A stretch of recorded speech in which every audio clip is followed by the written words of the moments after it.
నమస్కారం, welcome to Suman TV. నేను గీతాంజలి. ప్రస్తుతం మనతో పాటు పూజ్యశ్రీ స్వామిని సుమిత్రానంద సరస్వతి మాతాజీ ఉన్నారండి. ఆత్మ జ్ఞానంతో ఈ ఆధ్యాత్మిక ప్రయాణంలో మనం ఎలా జీవనం సాగించాలి, ఆ ప్రయాణాన్ని మనం ఎలా కొనసాగించాలి, ఆత్మానందాన్ని ఎలా పొందాలనేది క్లాసెస్ ద్వారా బోధిస్తూ ఉంటారు అమ్మగారు. ఇంకొకటి ఏంటంటే, కాకినాడ కొప్పవరం గ్రామంలో ప్రణవ ఆశ్రమాన్ని స్థాపించారు. ఆశ్రమంలో ఎంతో మంది అండి, అంటే ఒక రకంగా చెప్పాలి, ఏజ్ తో సంబంధం లేకుండా వచ్చి అమ్మగారిని కలవటం కావచ్చు, వారికి క్లాసెస్ ద్వారా స్పిరిచువల్ క్లాసెస్ కావచ్చు, అలాగే మెడిటేషన్ మెటల్ క్లాసెస్ చెబుతూ ఉంటారు. వాళ్ళలో చాలా పరివర్తన అనేది తీసుకొచ్చారని చెప్తారు.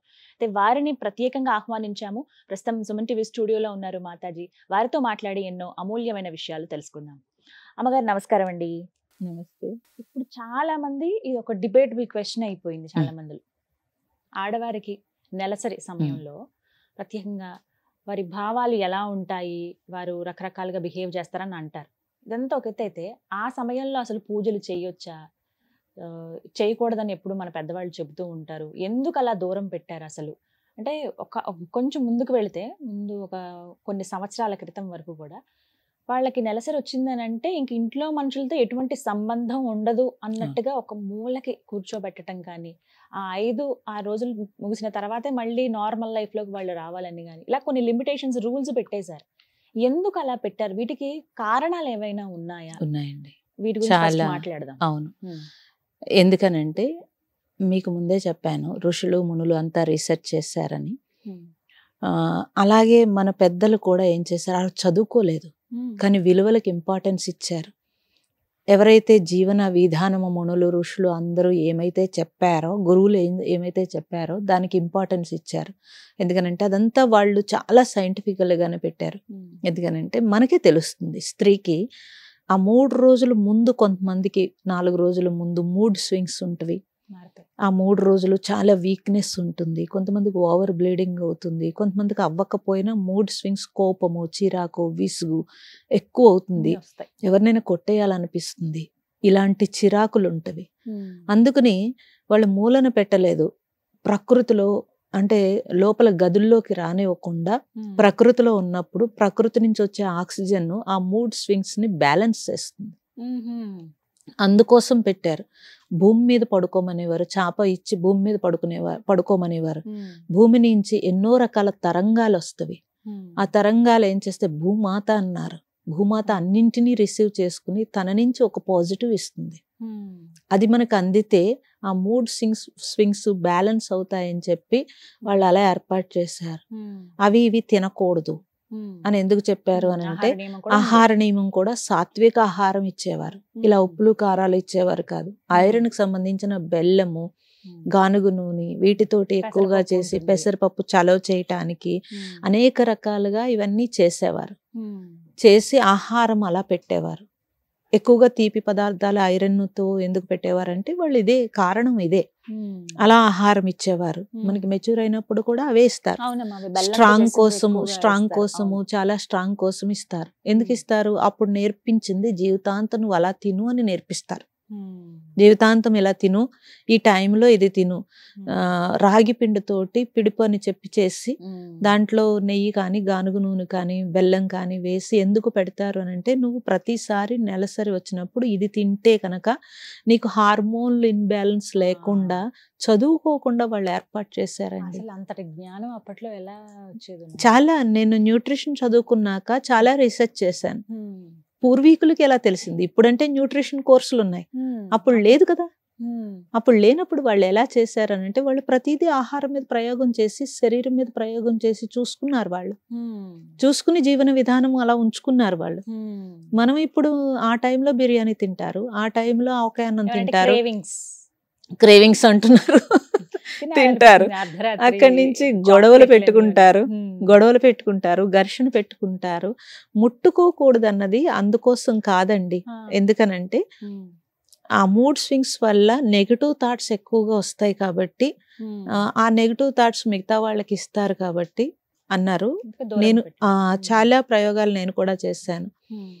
పచ్చళ్ళు కానీ పప్పులు కానీ ఏవైనా ఆ టైంలో మీరు ముట్టుకుంటే వెంటనే పుచ్చిపోతాయి, బూజు పట్టేస్తాయి. మన నుంచి వచ్చిన బ్యాక్టీరియా, అంత బ్యాక్టీరియా ఉంటుంది, అందుకోసం చెప్పారు. ఇప్పుడు నెలసరి అంటే ఒక సృష్టి ధర్మం కదండి అది. దాంట్లో అనేక రకాల క్లీనింగ్లు మనం బయటికి వెళ్తుంది, మొత్తం లోపల శుద్ధి చేసుకుని రక్తం క్లెంజ్ అయ్యి బయటికి వెళ్ళేది కదా.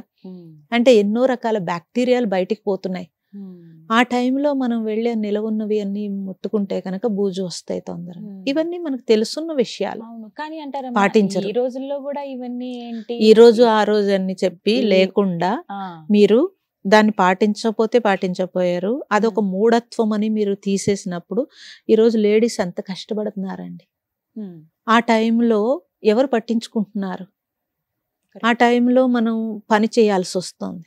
జాబ్ చేసే లేడీస్ అయితే ఆ టైంలో జాబ్కి వెళ్లాల్సి వస్తుంది. ఎంత కష్టమో తెలుస్తుంది, ఎంత ప్రాబ్లం ఫేస్ చేస్తున్నారు. అప్పుడే బెటర్, కనీసం పక్కన కూర్చుంటే ఇంట్లో వాళ్ళందరూ వండి ప్రేమగా పెట్టేవారు, రెస్ట్ ఉండేది, టైంకి అన్ని వచ్చేవి. పోని చేదస్తంతోటైనా పెట్టేవారు, రెస్ట్ ఉండేది. ఇప్పుడు ఈమె పొద్దునే లేచి అన్ని పనులు చేసి రెస్ట్, అదొకటి ఉండదేమో, రెస్ట్ పోయింది కదండి. కరెక్ట్, టోటల్ రెస్ట్ పోయిందా లేదా? పోయింది. మరి మూఢత్వం పేరుతో నువ్వు రెస్ట్ లేకుండా చేసుకున్నావు, శుభ్రంగా అదే బెటర్ కదా. అంటే అంటారు ఇది పెట్టిందే దేవుడు దీనికోసం అని చెప్పి మళ్ళీ ఇవి అవి ముట్టుకోవద్దు, ఇవి ముట్టుకోవద్దు, ఇలా ఉండు అలా ఉండు అని అనడం ఏంటి అని అడిగే వాళ్ళు ఉంటారు, మూర్ఖంగా మాట్లాడు. ఎందుకు? అవును, విన్నాను. పెట్టిందే దేవుడు పెట్టాడు, మీరు మళ్ళీ దానికి ఇంత ఇదేంటి? దేవుడు పెట్టిందే చక్కగా మనకి మనుషులు రెస్ట్ కోసం ఏర్పాటు చేశారు. అంటే స్త్రీ అంటే అంత గౌరవం ఉండేది. కానీ ఈ రోజుల్లో మళ్ళీ కొన్ని ఆఫీసులు నేను చూస్తాను, కొన్ని మేనేజ్మెంట్లు ఎప్పుడైతే ఈ పీరియడ్స్ వస్తాయో ఆ 3 రోజులు సెలవిస్తున్నారు వాళ్ళకి. చాలా సంతోషం, దండం పెట్టచ్చు వాళ్ళకి. నిజంగా అనిపించింది, నిజంగా దండం పెట్టచ్చు. కంపెనీస్ నేను అలా విన్నాను. అవును, ఆ 3 days వాళ్ళకి లీవ్ ఇస్తారు, లాస్ ఆఫ్ పే ఏమి ఉండదు, మళ్ళీ రెస్ట్ తీసుకోవచ్చు. చాలా రెస్ట్ అవసరం అండి ఆ టైంలో, చాలా రెస్ట్ అవసరము. రెస్ట్ లేకపోతే హార్మోన్ ఇన్బ్యాలెన్స్ వస్తుంది. ఇప్పుడు మాట్లాడదాం పూజల గురించి. ఇన్ని రోజులు అంటే పూజ చేయకూడదు, ఇలా ఉండకూడదు, అలా ఉండకూడదు, పీరియడ్స్ ఉన్నప్పుడు అనే మాట్లాడాం. అసలు ఎలా ఉండాలి పీరియడ్స్ వచ్చినప్పుడు అనేది చెప్పండి మీరు. ఎలా ఉండాలన్నప్పుడు ఎక్కువగా రెస్ట్ ఉండాలమ్మా. ఫస్ట్ ఆహార నియమం కావాలి. మూడ్ స్వింగ్స్ రాకుండా సాత్విక ఆహారం తీసుకోవాలి. ఉప్పు, కారం, మసాలాలు తగ్గించేసేయాలి పూర్తిగా. ఖచ్చితంగా ఉండాల్సింది ఆహారంలో అప్పుడు ఖచ్చితంగా ఉండాల్సింది ఐరన్ సంబంధించిన ఫుడ్. ఐరన్, కాల్షియం ఈ 2 ఉంటే కనుక హార్మోన్ ఇన్బ్యాలెన్స్ రాకుండా ఉంటుంది. కాల్షియం సంబంధించింది, ఐరన్ సంబంధించింది తీసుకోవాల్సి ఉంటుంది. ఆ 2 తీసుకుంటే సరిపోతుంది. అందుకే రాగిలో కాల్షియం, ఐరన్ 2 కలిపి ఉన్నాయి కాబట్టి అవి పెట్టారు. సో మనకి మామూలుగా కూడా పరవాన్నం పెట్టేవారు. అంటే అప్పుడు బ్రౌన్ రైస్ కాబట్టి, దంపుడు బియ్యం కాబట్టి దాంట్లో B12, B కాంప్లెక్స్ ఎక్కువగా ఉంటుంది, పాలు కాల్షియం ఉంటుంది, ఐరన్, బెల్లం వేసి పరవాన్నం పెట్టేవారు. అవును, అది వండి పెట్టేవారు, ప్రత్యేకంగా వండి పెట్టేవారు.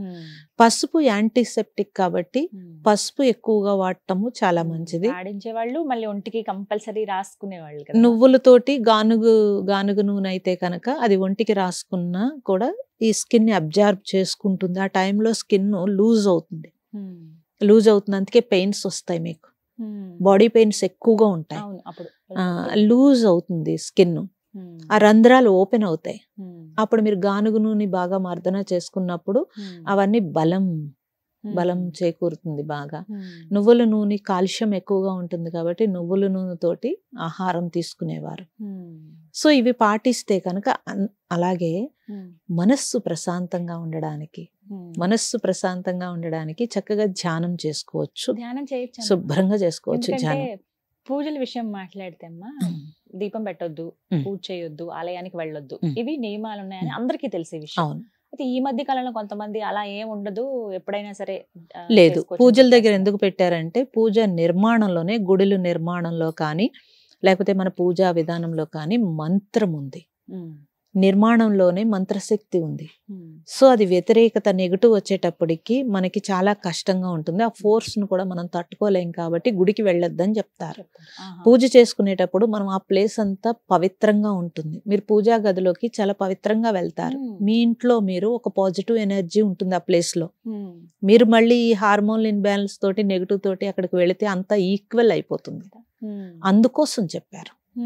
అందుకోసం అలా చెప్పారు. ఎన్ని రోజుల వరకు అమ్మా ఈ నియమం అసలు మామూలుగా? తప్పనిసరిగా నేనైతే 5 days అంటాను. 5 రోజులు.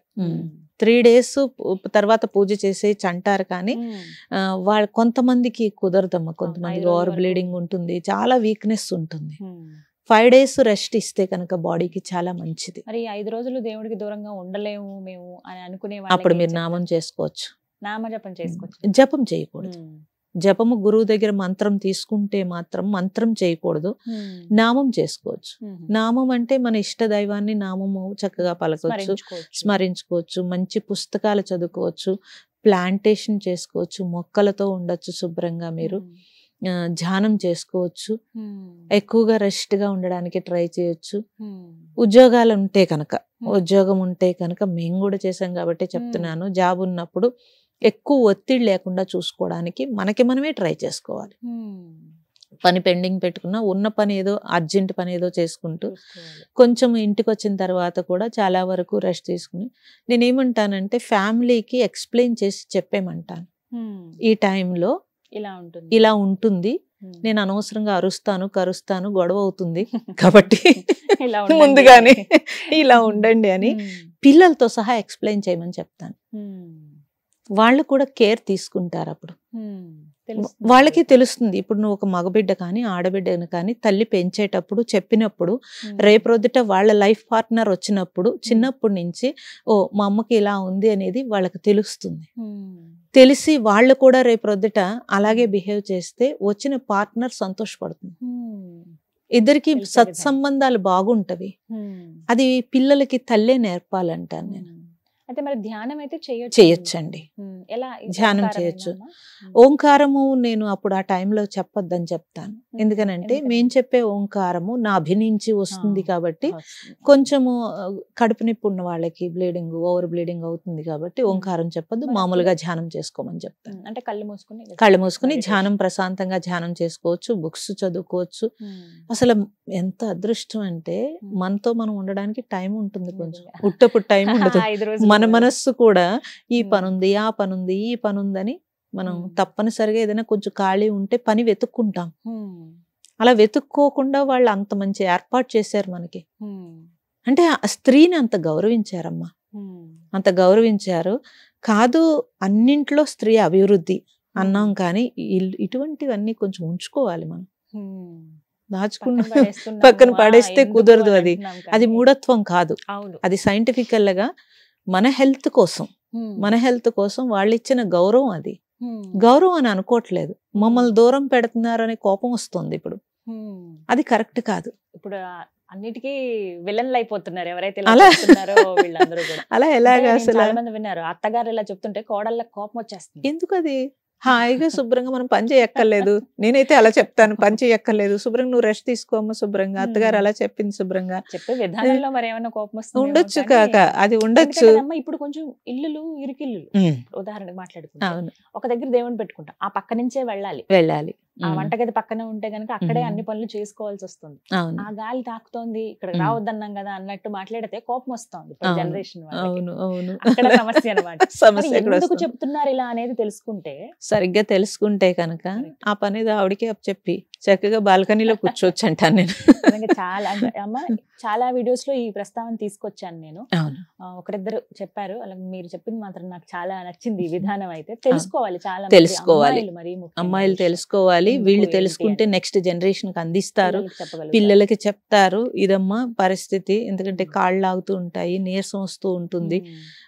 అది సరిగ్గా అంటే లాంగ్ లో కూడా దెబ్బ కొడుతుందమ్మా. అది మీరు ఎప్పుడైతే సరిగ్గా ఆహారము ఆ 3 రోజులు కరెక్ట్ గా తీసుకోరో అది లాంగ్ లో చాలా ఇబ్బంది పెడుతుంది.